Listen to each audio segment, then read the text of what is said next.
about to leave, already packing. Come with me, I'm not really asking. We'll get away to a place where we don't know. About to see the world in action, what we can be, life with no distractions. We'll get away, this is what we waited for.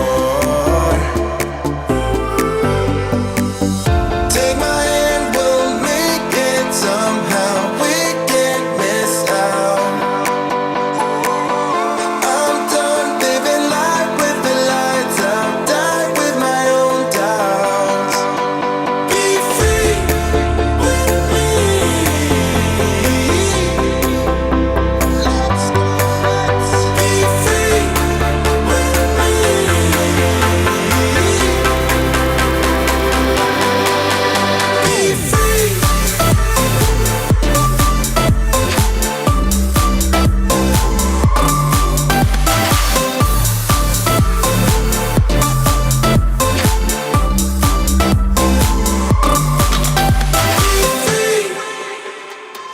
Not looking back, eyes on the freeway, Bonnie and Clyde, a classic cliche. We're on the run, this is what we waited for.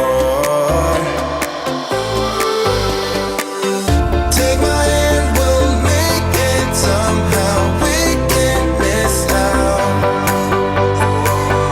I'm done living life with the lights out, die with my own doubts. Be free.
Good afternoon. It's Jim here at Tutor to You, and we are live for our 13th live A-level economics revision session. Blimey. Lucky for some. Yeah, I know. What do you think? 13. Wow. So that must mean next Thursday is our 14th. You can't train that kind of skill. So poverty and inequality is the focus for this session, and we've got Holly and Ollie, and keeping the rhyme going, John. On the bottom right. So, 30 minutes. John, do you want to lead us off? Explain, for those people who've not been on one of these sessions before, I can see loads of people coming into the live stream as we speak, how it works, and then when you're ready, off we go. Sure. Thanks, Jim. Welcome, everybody. Great to see everybody come along. Swapping a little bit of the original time around. So it's great that so many of you have come along. So thanks for that. If you've not been to one of these sessions before, we've got about 30 to 35 minutes of fast-paced, quick activities. Lots of stuff that we're going to test you on. And we would like you to participate as much as you possibly can, please. And you can do that by using the chat window that is just to the right-hand side of the main screen that you're looking at. So type in your answers. If it's a short answer like a multi-choice one, just put in A, B, C, or D. Occasionally, we've got a few more that might require slightly longer answers. So take your time, but if you can put some answers in for those as well. The more you answer, the more we know how much you know, and the more we can give you some explanations about what is the right or the wrong answer. So we would really, really appreciate any contributions you can make. But we're going to go really fast, and we're going to start straight away. Right now, I think Ollie's going to kick us off with some multi-choice questions. Absolutely, 100%. Hello, everyone. Thank you for joining, as John said. So what we're going to do is we're going to start with a few multi-choice. The first of these is which of these is not an example of a source of income? So let's have some answers in the chat. Alexander's already gone with D, really quick off the mark there. Do we think it's wages, shares, dividends, rent? So a lot of people saying D so far. In fact, the majority saying D, which is really interesting. Swifter 249 thinks C. Tom thinks D. Most people saying D. I'll give you a couple more seconds on this. Really great to see everyone putting their answers in the chat. Makes our lives so much more enjoyable. Jeff thinks shares are wealth. Interesting. Jim, what's the answer? Let's see if people that said D were right. No, it's B, shares. Oh. So income, let's remember, is money that we receive over a set period of time. So for example, so it's a flow of money, whereas wealth is sort of the value in money of assets held. It's more of a stock concept. So shares are assets, shares are a stock. They add to the stock of wealth. But all the other three things are sources of income. So rent comes from property, dividends comes from shares, wages obviously go to workers. So a tricky one to start with maybe. So let's see if number 2 is any easier. Thank you very much, Jim. So which of these measures can be used to measure the extent of inequality in an economy? Do we think it's the Gini coefficient, HDI, GDP, PPP? I mean, a lot of different measures there. Do we think any of them are directly related to inequality? We've got Sujata thinks A, Osman thinks A, Rebecca thinks A, Swifter thinks B. Interesting, majority A is coming through at the moment. Give you a couple more seconds on this one. Always great to see people on the chat. Fantastic. Tom thinks it's B. Jim, what do we think? Do we think it's A, like most people are saying? Yes, Gini coefficient, fantastic. So Gini coefficient of 0, meaning we've got complete equality. So everyone earns the same thing, but a Gini coefficient of 1 means we've got complete inequality. So one person earns 100% of the income. Sometimes you see the Gini coefficient expressed in a percentage term. So the UK's Gini coefficient is 36.3%. That's how the ONS express it, which is actually up by 2.2% in the last 10 years. So we've become more unequal as a society. Fantastic. I hope they were all listening to you there, Ollie, because that's answered a question later on in the game. Oh, fantastic. Question number 3. Which of these is not an example of an asset that contributes to someone's wealth? So let's think back to question 1, where a few people got that wrong. So which doesn't contribute to wealth? Which of these will contribute to someone's income in a period? So we're thinking about a flow here, which will contribute to the flow rather than the stock. So Tom thinks D, Rebecca thinks D, Bruno thinks D, Alexander thinks D. Lots of people saying D, which is great, given that the first question was quite tricky. Really, really good. Jim, let's see if people that said D are correct. Absolutely right. Fantastic. So interest payments will initially contribute to the flow, which will be to income. And that income will add to the wealth. So it may add to the value of money in a bank account, for example. But initially, interest payments we factor in as income. Fantastic. Question number 4, the last multiple choice question.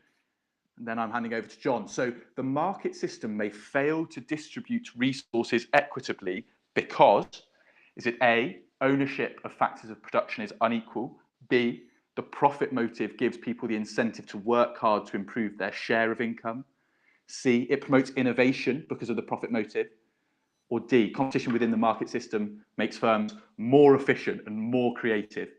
What do we think the correct answer is to this one?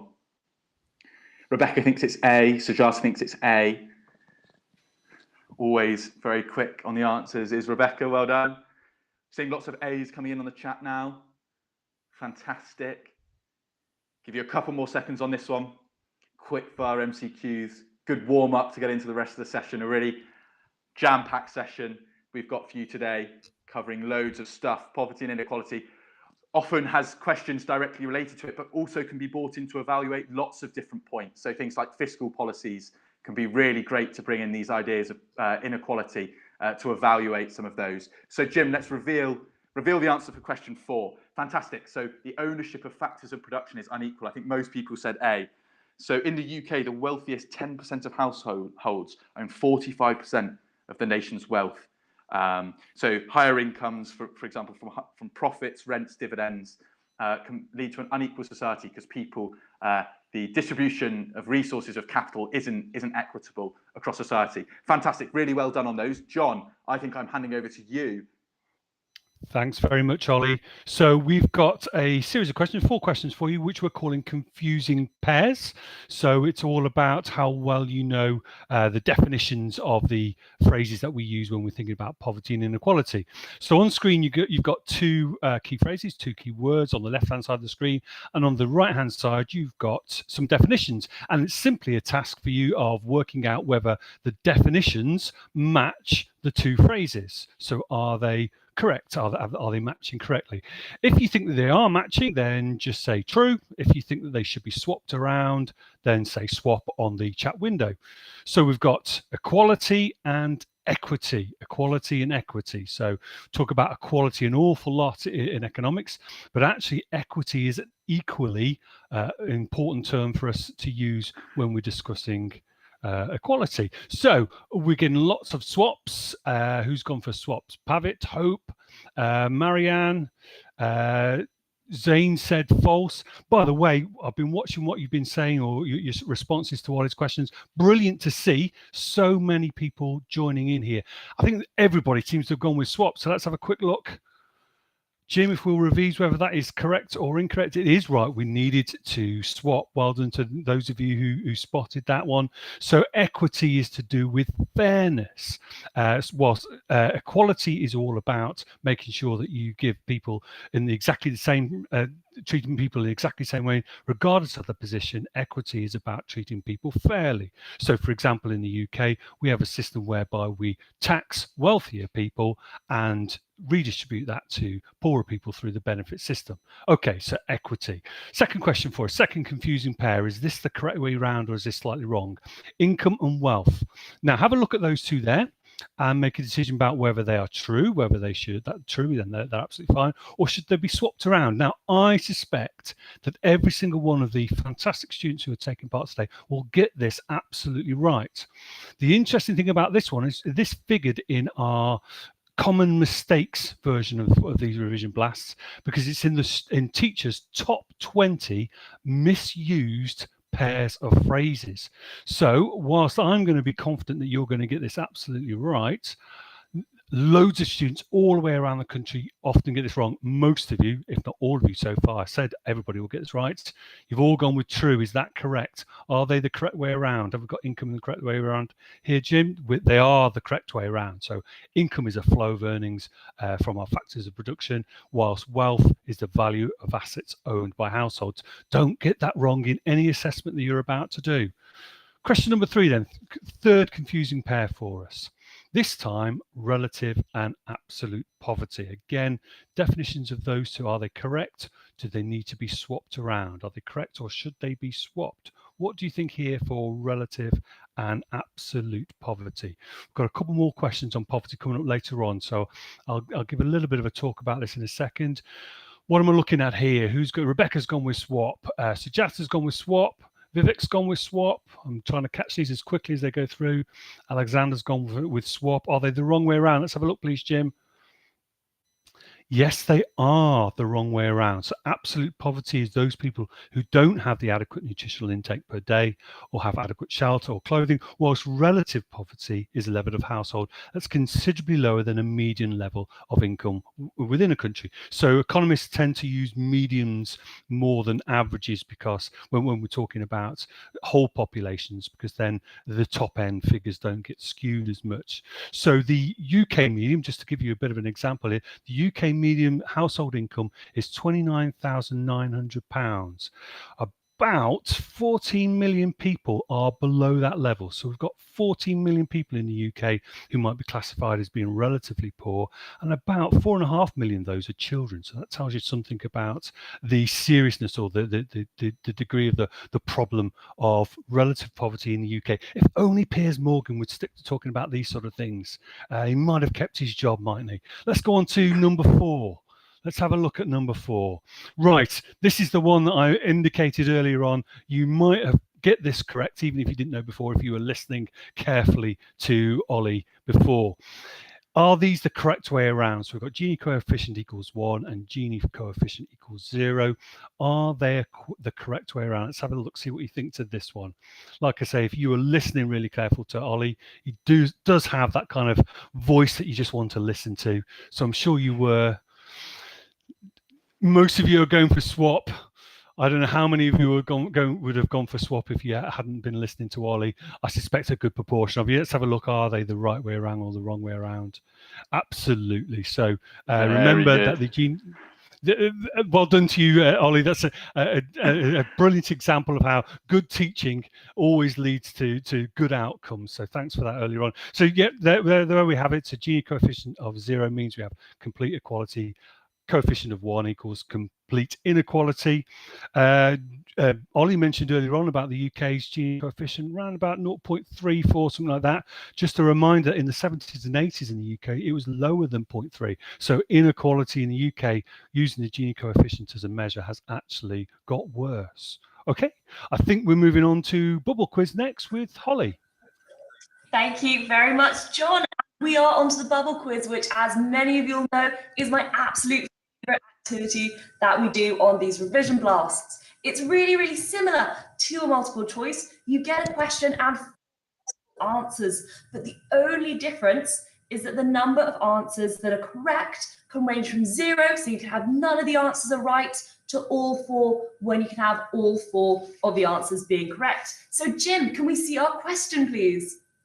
So our first question for today is, which of these might be considered advantages of unequal wealth and income distribution? So I think this is a really interesting question. We always really focus on the disadvantages of unequal wealth and income distribution, but now we're looking at the advantages. So pop in the chat whether you think it's A, B, C, or D. How many of them do you think are right, and which ones do you think are correct? So write down all the letters that you think are correct. Which of A, B, C, and D are advantages of unequal wealth and income distribution? And so we've got a couple coming through in the chat now. We've got Rebecca and Bruno going A, C, and D. Marion as well saying A, C, and D being kind of advantages here. Okay, so I have a few more seconds before we reveal our answers. So Vivek's gone A, B, C, and D, all being correct. Toby's gone A, C, D. Can we reveal our answer, please, Jim? So well done to most of you who got this right, where A, C, and D are all advantages of unequal wealth and income distribution. So A is correct. It potentially leads to economic growth, high incomes leading down to this kind of trickle-down effect. It's actually worth noting that trickle-down economics has actually largely been discredited in recent years. A recent LSE paper done actually last year in 2020 actually found that reducing taxes on the rich increased inequality, and they couldn't find any evidence of a significant trickle-down effect. So maybe a little bit of discussion here. Just to talk about B quickly, why that's wrong. High incomes mean people spend more on imports. That would lead to a decrease in aggregate demand, and it's also, you can think of it as money leaving the circular flow. So bad for the economy, bad for economic growth. Fantastic. On to question number 2, please, Jim. So number 2, which of these are the causes of poverty? So is it inheritance taxes, gender inequality, unemployment, or progressive taxes? So just as you did before, write down the letters of all the answers you think are correct in the chat. Do you think it's none? Do you think it's all 4? Do we think 3? Do we think 2? Have a go. I can see Bruno has put C in the chat saying he thinks unemployment is a cause of poverty. We've got lots of C's coming in as well, and a couple of people thinking it's both gender inequality and unemployment that are causes of poverty. We'll have a few more seconds to figure out what are the causes of poverty here. Obviously very important in a broadcast about poverty and inequality. Okay, 5, 4, 3, 2, 1. So can we have our answers, please, Jim? Fantastic. Well done to all of those of you who said B and C. B and C are our causes of poverty. It's worth noting that unemployment from October to December is currently at 5.1%, according to the ONS, has increased during, obviously due to the coronavirus pandemic, and statisticians think it's likely to increase even more, so potentially leading to perhaps more poverty within the United Kingdom. And equally, gender inequality, a very up and coming issue as well, obviously very, very crucial, very, very important. We look at A and D, inherit both forms of taxation, leading to wealth and income redistribution, potentially reducing poverty, helping those on lower incomes. So that's the last bubble quiz of the day, and I'll hand over to Ollie. Thank you very much, Holly.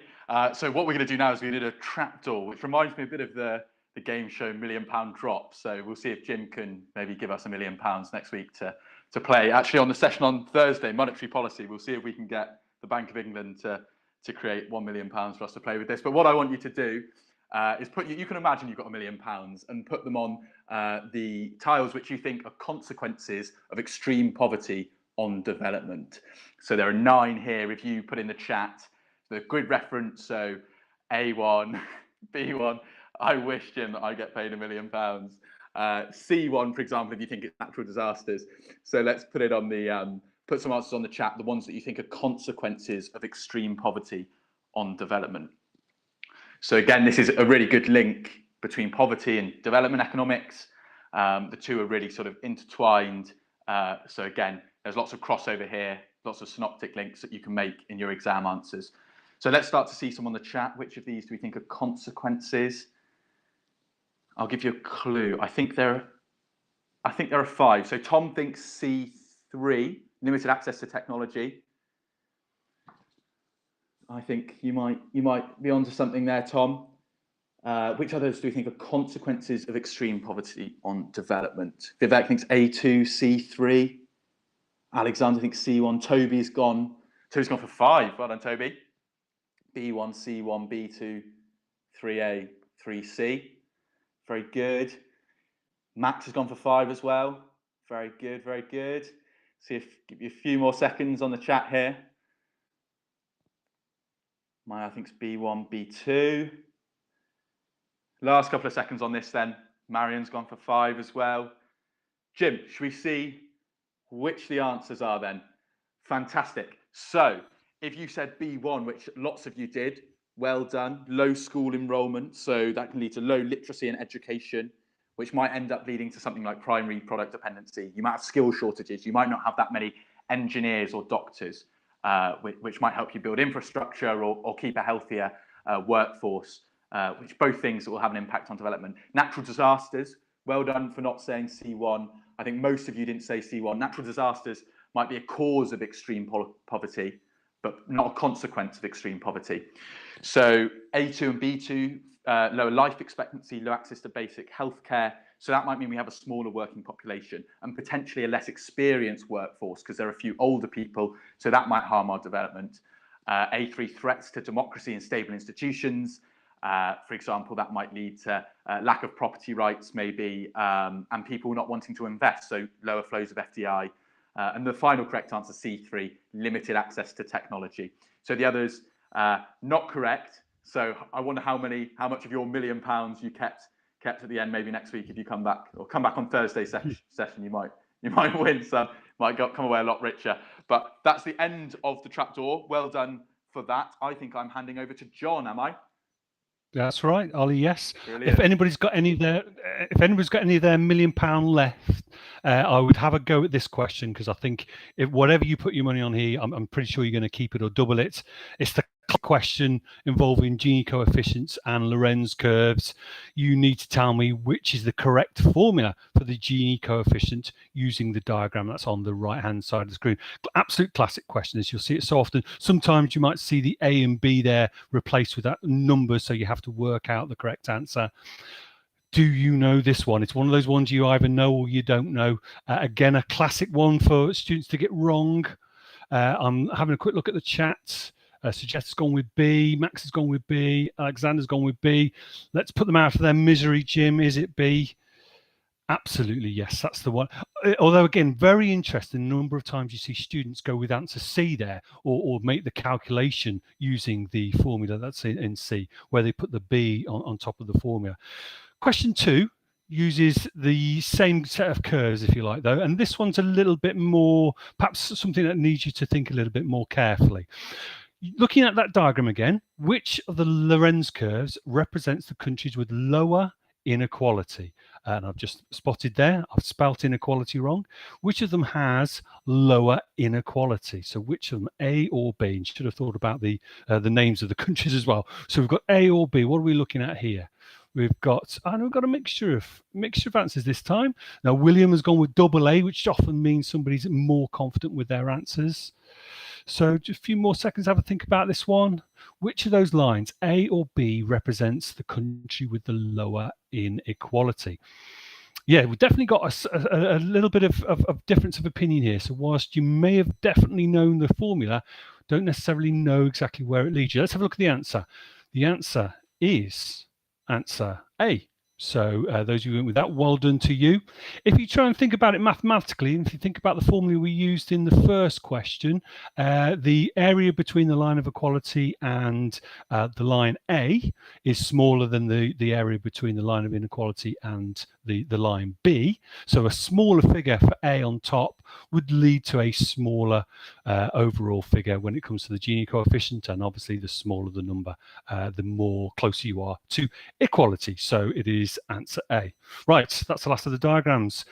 We're moving on to, we've got a couple of true or false questions next. So if we just move on to the next question. Now, this is a question that you don't necessarily need to know the answer to.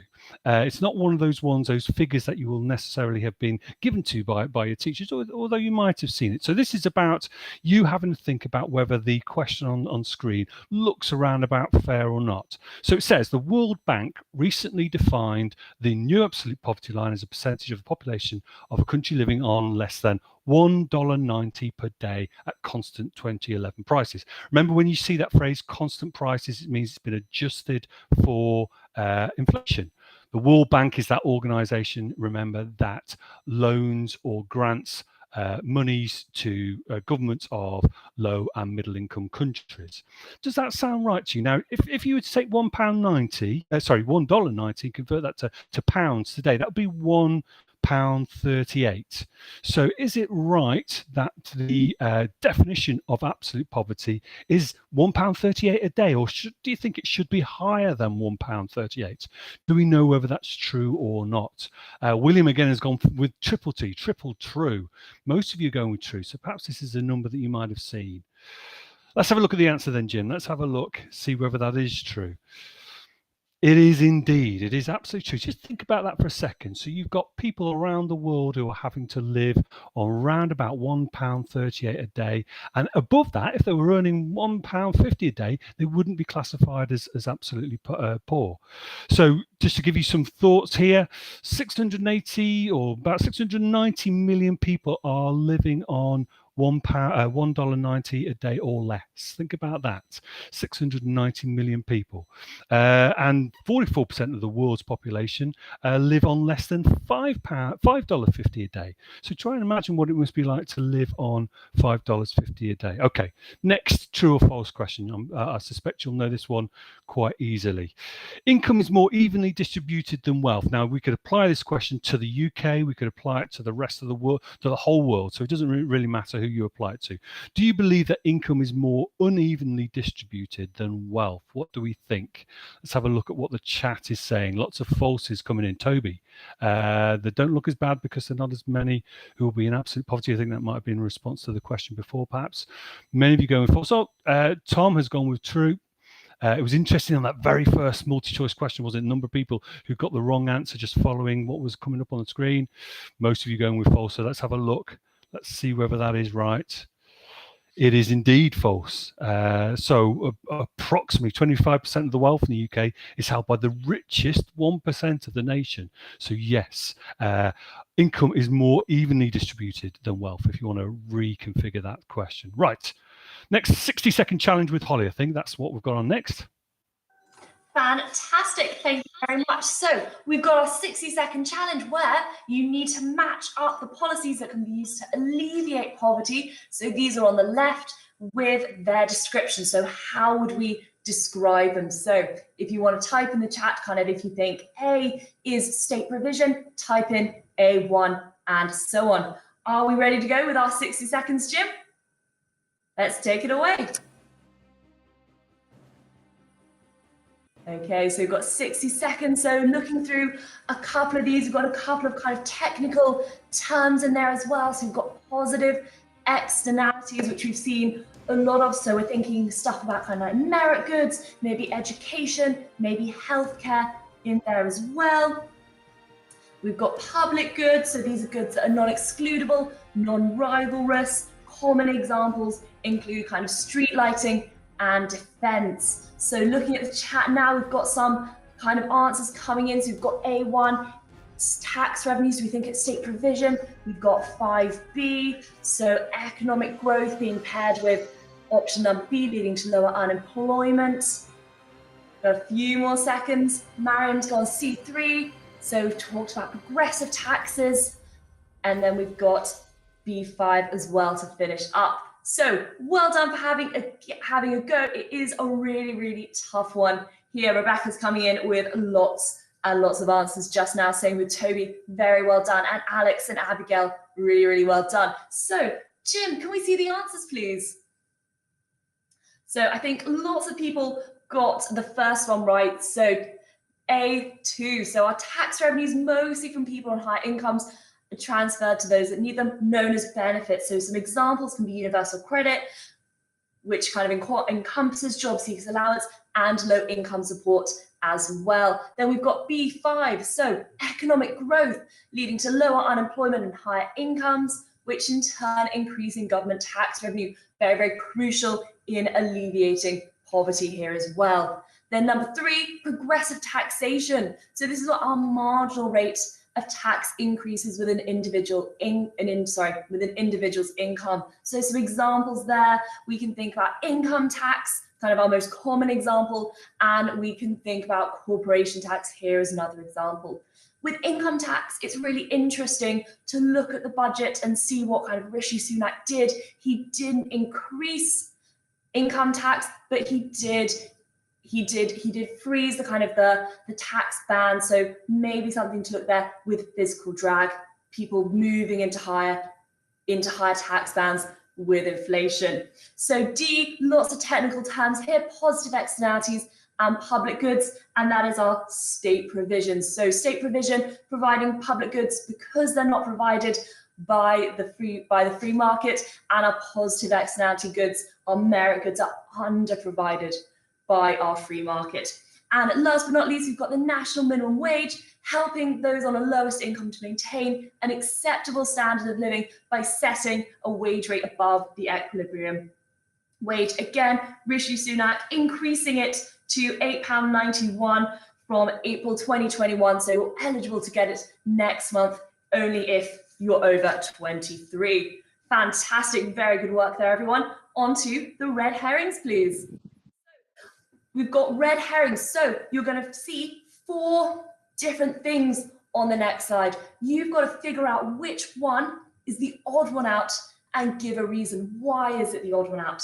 Jim, can we see? Oh, fantastic, our first 4 things. So we talked a little bit about HDI earlier, but this one, it's adjusted for inequality. So the key difference between inequality adjusted human development index and HDI is that kind of this development cost of inequality is also incorporated here.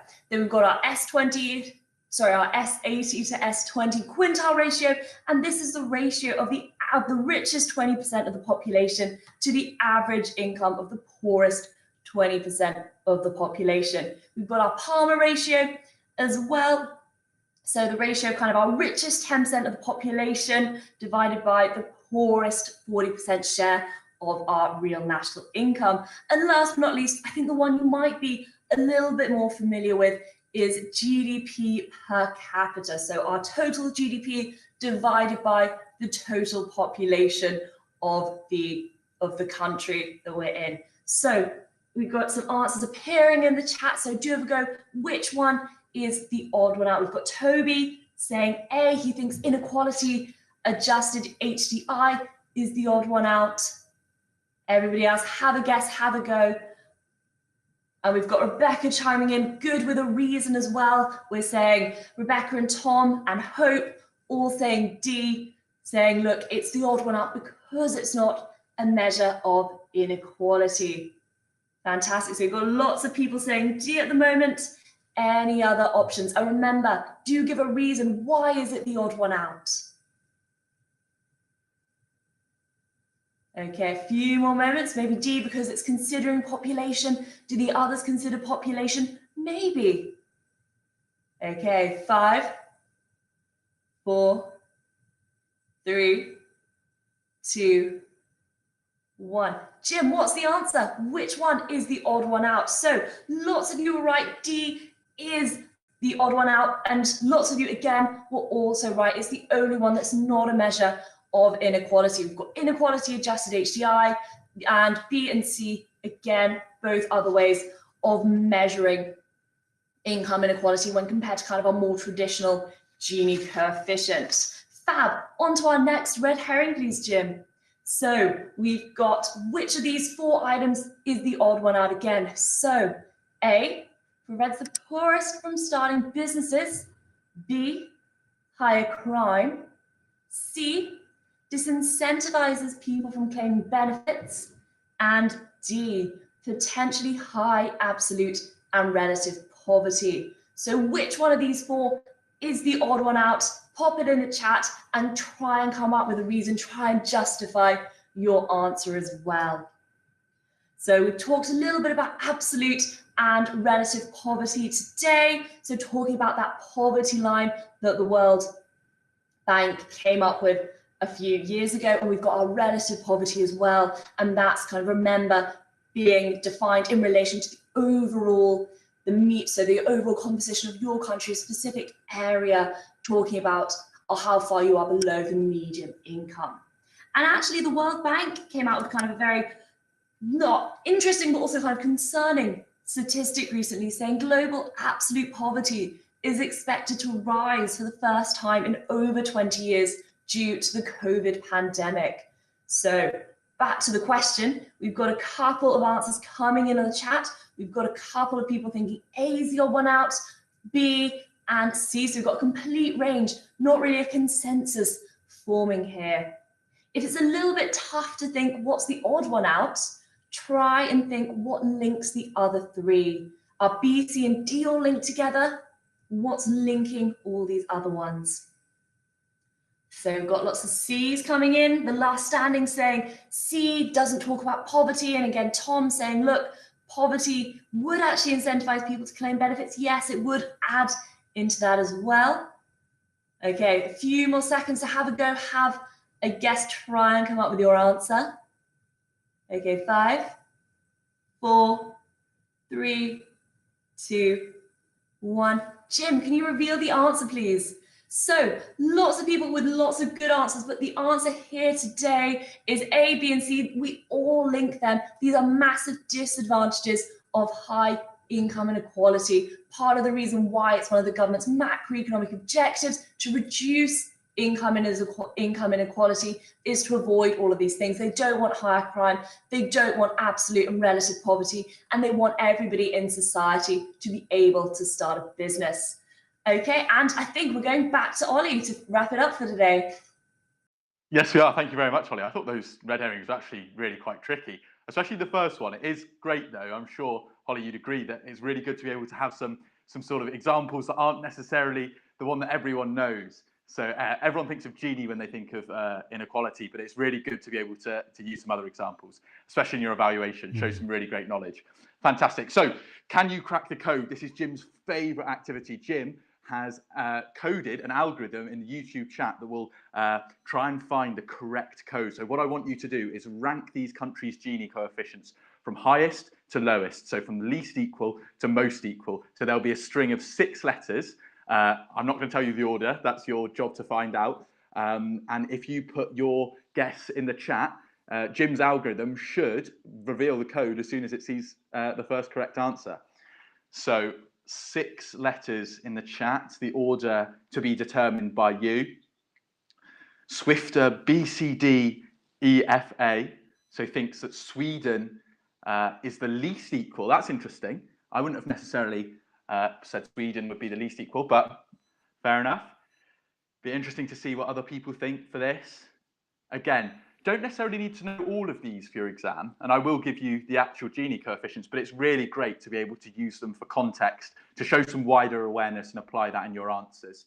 Marion thinks EFD, CAB, interesting. So thinks the US is the least equal. Rebecca thinks the US is the least equal as well, so does Sujata. Few people saying that Korea might be the least equal.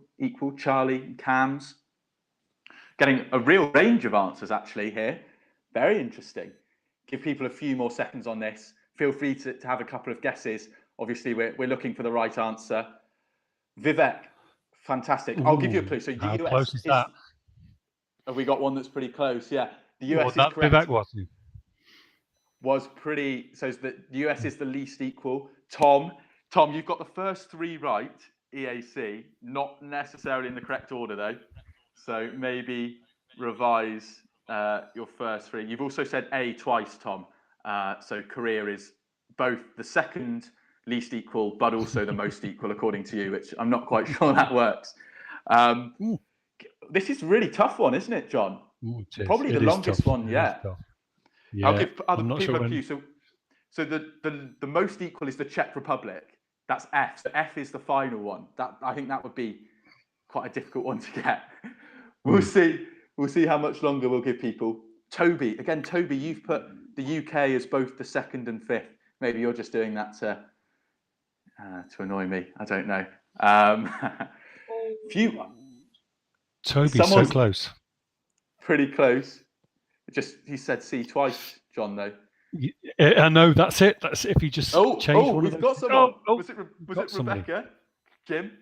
Jim's algorithm will reveal all, but I think maybe that was Rebecca. Fantastic. Well, very good guesses, everyone. That was fantastic.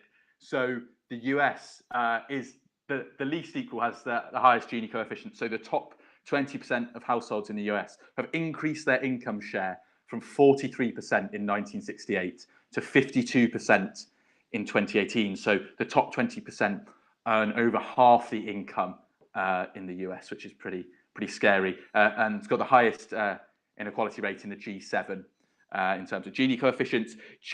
The Czech Republic got the lowest income inequality in Europe. But interestingly, this shows you to always take things with a pinch of salt. It does have the 2nd highest wage differentials between men and women in Europe. So again, don't need to know all of those, but some really great examples for context in your answers. Fantastic. The last activity for today is a higher or lower. Jim's second favourite activity. So Jim, do you want to reveal the UK's percentage of the total population that live in relative poverty? So do you think the next country, which is, Jim, is the US, do you think the percentage of the total population living in relative poverty is higher or lower than the UK, which is 12%? Let's not introduce VAR to revision blasts. I can barely manage it in football. We don't need it here. What do we think? Do people think higher or lower? Let's see it in the chat. Marion thinks higher, Sujata, Cams higher, Thomas higher, Alexander higher. Lots of people saying higher. I think this is a pretty straightforward one, Jim. Fantastic. Brilliant stuff. It is higher, 18%. Mexico, do we think Mexico is higher or lower than the US this time? So we're comparing this to the US. Do we think higher or lower in terms of percentage of population living in relative poverty? Few people saying higher, again. Interesting. So this is a really interesting question because obviously relative poverty is judged based on the median. So actually you can have people that are in relative poverty in one country that would definitely not be in absolute poverty or even relative poverty in another country. So this is all to do with median. Sujata thinks lower, Tom thinks lower. Lots of people think higher. Few people changing their answers. Now I've just said that about relative poverty. Rebecca thinks lower. Jim, what do we think the answer is? Well, what is the answer? You tell us. It is lower, but only slightly, interestingly. So unlucky if you said higher. It was pretty close. So we'll go to the next country, Hungary. Do we think higher or lower than Mexico? Higher or lower than 17%? What do we think for this one? So Hungary has a pretty high regional disparity. And this is all data from the OECD. And the OECD's definition of relative poverty is the percentage of people living with less than 50% of the median disposable income. So that's a good definition for you. What do we think, Hungary? Higher? A few people saying higher. Alexander thinks lower. A mix for this one. Jim, what do we think?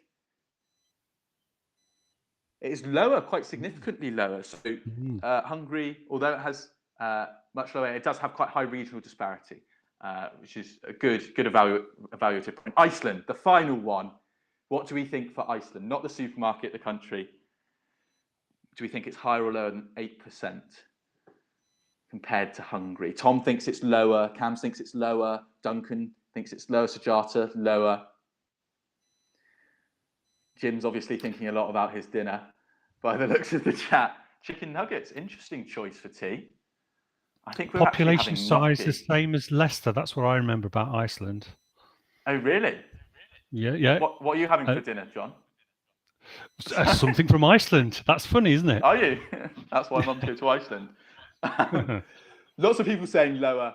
Lots of people think there's a lower percentage of people in relative poverty compared to Hungary. Jim, what is the answer? 5%. Wow. So lots of people are correct. Fantastic. All go and buy yourself something from Iceland to congratulate yourselves. And that brings us to the end of this week's Revision Blast, and which I think has been a fantastic session. Wow, what a blast. Absolutely. Really good. Really great answers on the chat. Great to see so many people involved. And if you want to join us on Thursday, we're covering monetary policy, I think, with John. It's exciting. And Jim. Very exciting. Very relevant as well today. We'll see if the Bank of England go to negative rate territory over this year, which would be a pretty exciting thing for economics teachers, maybe not for everyone else. But no, thought absolutely fantastic session today. Don't know what you all thought. Brilliant, and some fantastic answers. Rebecca did well, didn't she, in the cracking the code? Rebecca answered quite a few very quickly as well. So well done to Rebecca, whoever you are. Yeah, fantastic. Really well done today. Fantastic. If you're really keen and you want to hang on, GCSE Geography starting in 15 minutes on cold environments, or you can go grab some tea and some food. Yeah. Fantastic. So hopefully we'll see you all at 5:30 this Thursday, monetary policy, but have a great few days before then. So see you then. Thanks, everyone. Bye, everybody. Bye-bye. Bye, everyone.